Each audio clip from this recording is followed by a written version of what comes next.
Hey everyone, it's your friendly neighborhood menace bunny, and today we're going to make that bunting from my last video.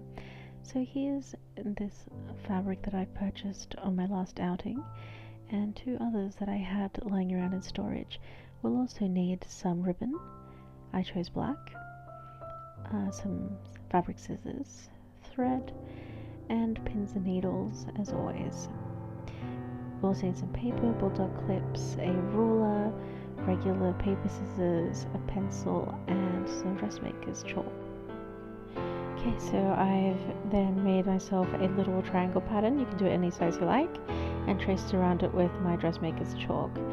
Then I've gone ahead and I've added like a little margin, and that's going to be my seam allowance. So get your ruler and trace out the outline as well. Now for this one I've pinned it together and folded it to double up with some more fabric. That way I'll get two. Now I'm going to cut around the outer line. If you're into ASMR, please enjoy the next few seconds of fabric cutting.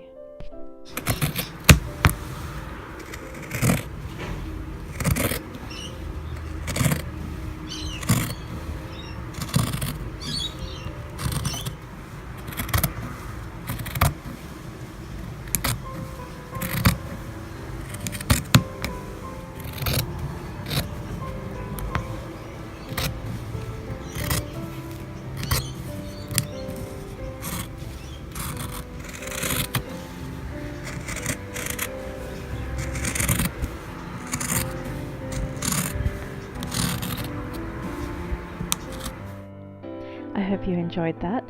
Now we have our bunting all cut out and everything's pinned together with the right sides together. So now we're going to go ahead and sew all the way down the inside line with just a straight stitch.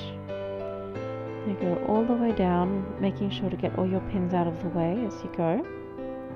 And once we reach to the bottom, we're going to keep the needle in and do a switcheroo. So here we go. Now don't be afraid to get to the absolute edge of that inside line, lift up the foot, spin your fabric around, line it up with the other line, and if it doesn't line up, feel free to go back and do another stitch to get to the real pointy end and then try again. Okay, so once it's all lined up properly, then just continue on until you finish your triangle, but don't go all the way around. Make sure to leave the bottom of the triangle open so that then you can turn it inside out and have the right sides facing out. Okay, so it doesn't bunch up at the end. We're going to snip off the tip like so and turn our triangle inside out. Now we're going to use our scissors to push and get a pointy end there. Okay, so once you have yourself a nice pointy end, we're going to see what we do about closing up the top. So I folded in the raw edges together so that it's kind of like a little envelope / pouch thing. I'm just going to pin it down, and afterwards we're going to stitch along the top, and that way we'll secure it to our ribbon and create our bunting. Now you can press this so that it's a very, very straight triangle, but I've decided to do it afterwards once I've finished. So then you go ahead and repeat the process for all of your triangles. And I've done 9 myself, and this is the pattern I'm going to lay them out in. Okay, so we're going to do a loop at the end of our ribbon, and that's so that we can hang it up with ease. Okay, so we're going to pin that down, and then I'm going to give myself about 15 centimeters or so and pin down my first triangle. So rather than go in with a pin here, I found that it was easier to use the bulldog clips. So here we go. Now if you have one of those fancy quilting clips, then go ahead and use those. But you know, if you don't have to do that, you can go ahead and just use some office supplies.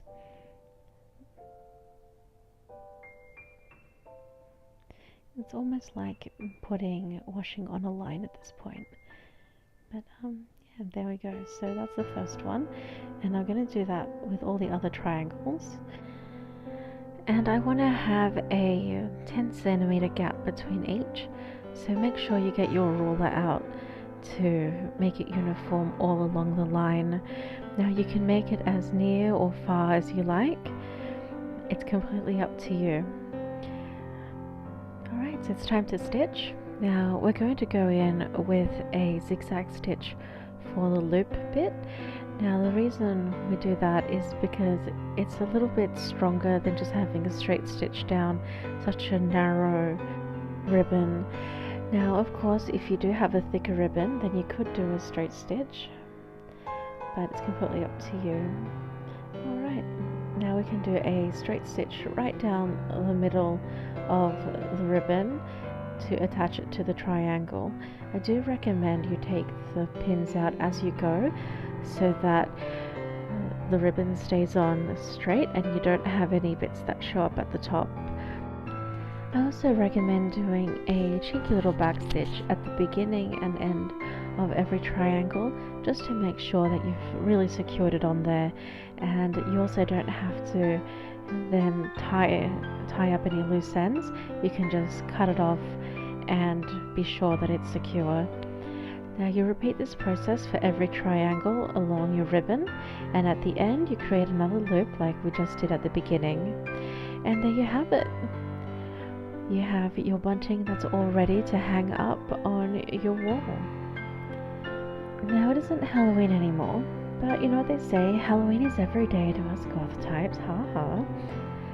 So I've put this up on my little study space wall. I think it turned out to be a really cute little project, and I'm definitely bringing this out next Halloween to put up. If you gave this project a go, I'd really like to see how you got on, so please send me a message through the social medias or comment down below. And if you found value in this video, please subscribe to this channel. Thank you so much for watching. Bye!